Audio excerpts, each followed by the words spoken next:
Nie said the one say fair na bosuna kwa wiye na de senya nigye awuram a enigye nkoa join your Facebook udu wa search engine no but HOT and your hot tentamo kakra na but 939 obo FM obo ya abo se mipimia ana mi na ban so ebutua yenyina ya wa ase studio anso ya fe papa in fact kudos to everybody and now we are saying that by the door pa na the obeti bi and say ahemfo wanu mabuka bi ewo ma wanu ewala ewon kapuni mantam ha wanu bokokwa say ansha series of protester wanu mabunu de shisha so de fa wanu sa encroachment wonu wanu so de wonu behim ebi Yawra John Zramani Mahama Islam Sejata ene walezi me paboa ase court etese bonte so na me fifi mantam na wakoya campaign in fact eno atemu na beto da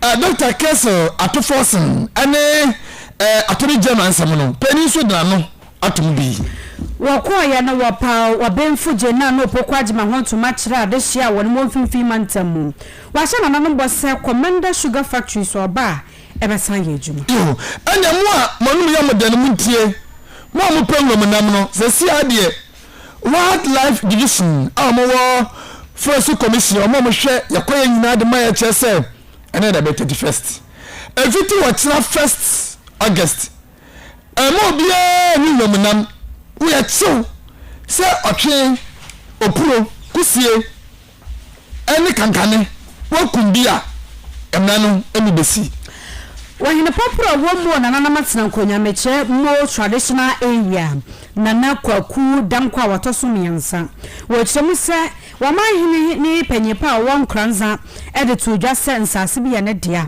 wochemu se enya nokre esabu from de mena ye ukoda di apomode wonsam ya baje we de koma mema no ya de bi wo omo friend hania na hania sometimes etuwa woni timi ha pa de mu kwa chese so no abaye romance na wa mo ankokwa so ne tayo ya do ko nya pomudi mpanifo akodi enkomo ensem bi ka we ho na yatena sia de so mo seka sebo aya ho ta de okono mi ansache ponkono so ene yantena sima aduanan enum na edunum eka ho no ya de gahye mo beka ho de amasanse ya onanam kan konya sase so na ya kan ya kiro se onu yanto kete enim kata Facebook for adwunche ne fa makasa honte na ja yentimi fa de ka ho emfa enka ho emfa emma kenkanfo ni ya fa mabone hima se wa Boa charge me abremene nansa tia me isao obwadi ame fe boa Pyongyang International Cabo wano na tena fide ne chia wo chinchim ede ema yesa mfanso adan rukaya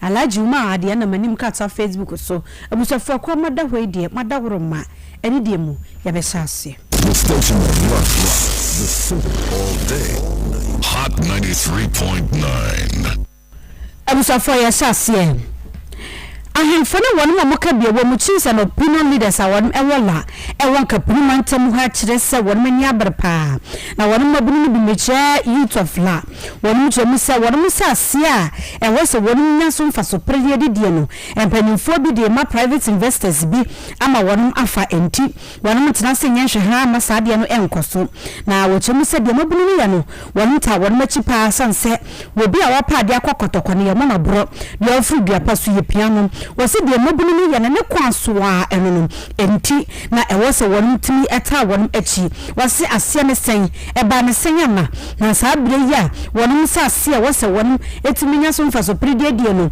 ye de ma private developer sa wonje na wonu so nya de wonu benya free mu coalition of la associations gadamwe coalition against land injustice wonu share series of demonstration ase endra na wonu de share so no wojum se ensase bi wo ho aye political entities aye wonu ya omu amanyasem eni me ya amanyoku we me ya NPP ni me NDC ni oh me GFP wonu de sano wo fa wonu sase won kan ha aye sana wonu mani aye wonu ya eku akire mo se wo hwe pa dia trade fence asia no cantonment Bema camp area ho nyina ya de a wonu mani wo ho pa I want na sema ebinum emphasize what the concerns ba say prison service sase wo cantonment private developer bi wa plan say o person redevelop na wo fa na wode ya ne private business ni ajay cover wotoso and nine la chiefs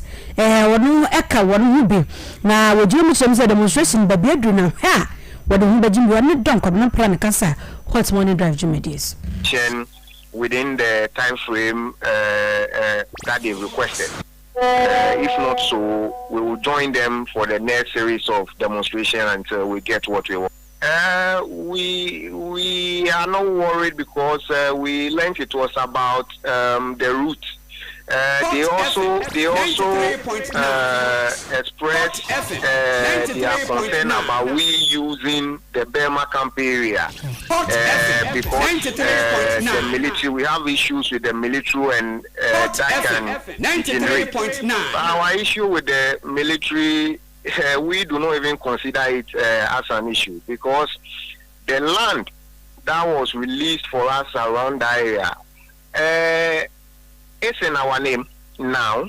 Liberations that led to the release of that land, the military was part of it from the beginning to the end, even through the demarcation and documentation, everything, they were part of it. But after they are pretending as if they don't know anything about the arrangement and they are not allowing us to have access to our land, which we consider dishonest, lawless, and a disrespect to the authority of the president. Because if the president as the commander-in-chief has given land, the owners, that is the pre-acquisition owners, his appointees being the Minister of Defense, and then the CDS will decide not to let the rightful owners have their land. That is lawlessness and disrespect to the president because he is the commander-in-chief. So his appointees cannot go against his orders because he had approved everything. Dishonesty because they were part of the deliberations. And the arrangement that they said they are not accepting, they are enjoying some of the benefits of the arrangement.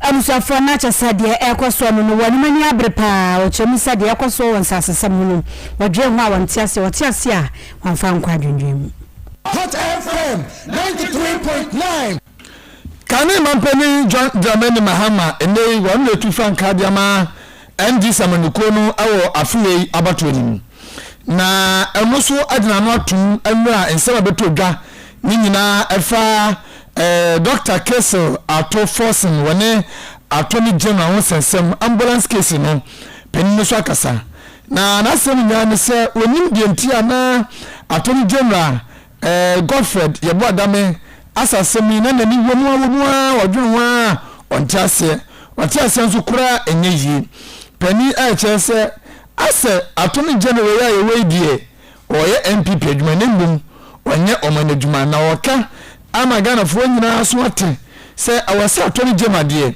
wono wujam edema wo man no obia enti se wo ho se amenoko wei na edeba abemutino obaya ade ama no akwa ama wo de a ono John Dramani Mahama se oni se nipa no enya adwene ene dai abla wakasa na wo chese isi ano hwe nsema abeto na bia wodi wadanse se atoni general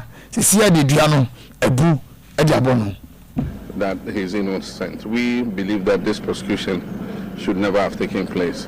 Indeed, it came as a surprise because I had quite forgotten about the appeal. This appeal was made quite a long time ago when they filed a no-case petition before the court, and the High Court, rejected it, and so they went up to appeal. So apparently it's been before the appeal court for quite a long time, so it came as quite a pleasant surprise. But it shows that we still have justice in this country, and that we can work to make the judiciary what we want it to be. Well, I think that this Attorney General has been discredited enough. Anywhere in the world, with the things we've seen and the coaching of witnesses and discussion with witnesses, this prosecution have been struck out as malicious prosecution. I believe this prosecution is malicious. He is not as robust and energetic in pursuing cases that are okay. Even just as we're talking, there's an ambulance case involving this present administration, which is hugely larger than what he's prosecuting, and yet he has no interest in that. He is like a legal representative of the MPP party, over-enthusiastic in pursuing political opponents. I've said that when we come, it will be the reverse. We will pursue accountability for the regime that has gone out. But at the same time, if any of our people are involved in the same things that have happened for which we're prosecuting the opposition, we would, the previous government would prosecute them too. And so I think that the Attorney General is also the Minister of Justice. He forgets that.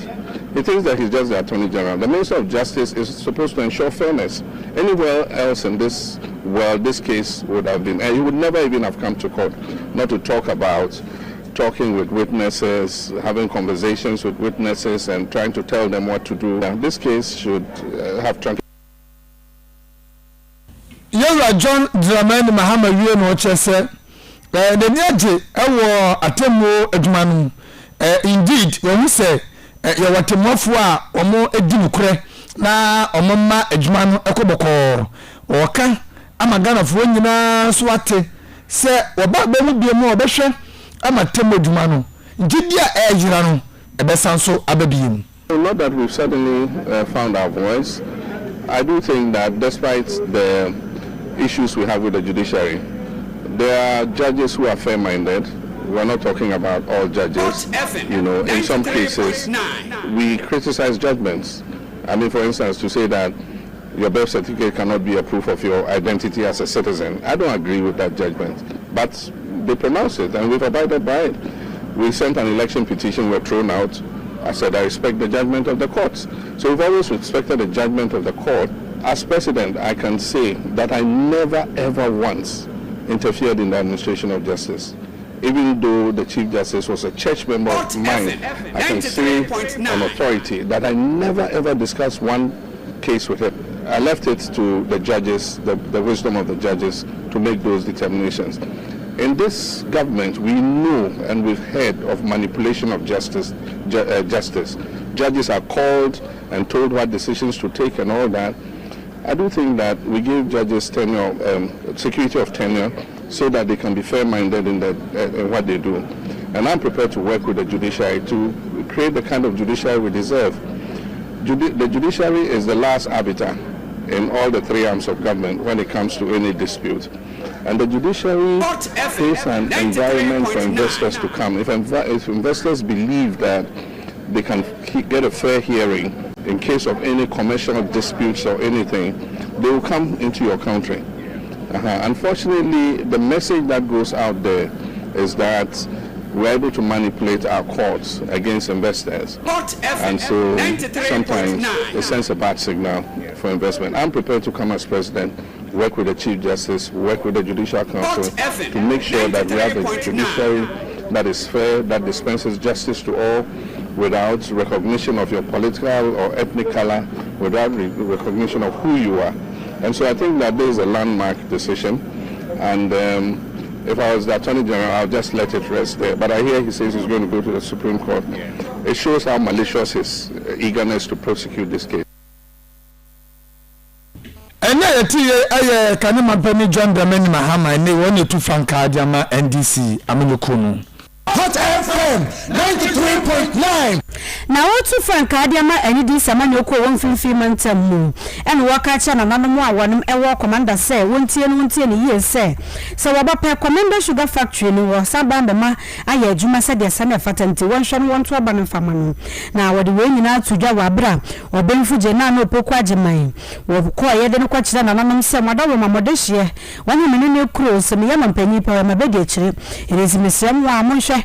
na de opa ade akokotokoye mo na breja ade wo fie ye de a na mo hwe na nya mo nta na chi na onfa enkunimdie emfa mfimfi mantamfo Commander Sugar Factory wo kire mu se ene dis fo na si ye won administration no na MPP aban ba ye no koye te sase wo yi woni efri Commander Sugar Factory ne ho a na so mpanyimfo no ma yimfo ade hye ne won ma wo Commander won ma friend MPP fo aka bo won ma koye sase wo mpese be fi won mo a ade factory no ehu na wabra wo kasa ade fa Commander Sugar Factory no ho no kan mpanyin John Dramani mama wo sresa Ghana fronto abanfa man fimpi ni adoni na ye wemwe na December bosum ne baba na ndi acha so ba be kan wono ka kire na nanom opinion leaders wono mo ka de wemwo se won fa ne mra power metina be ne so na Commander Sugar Factory no obesama na ye adwuma sade senefata.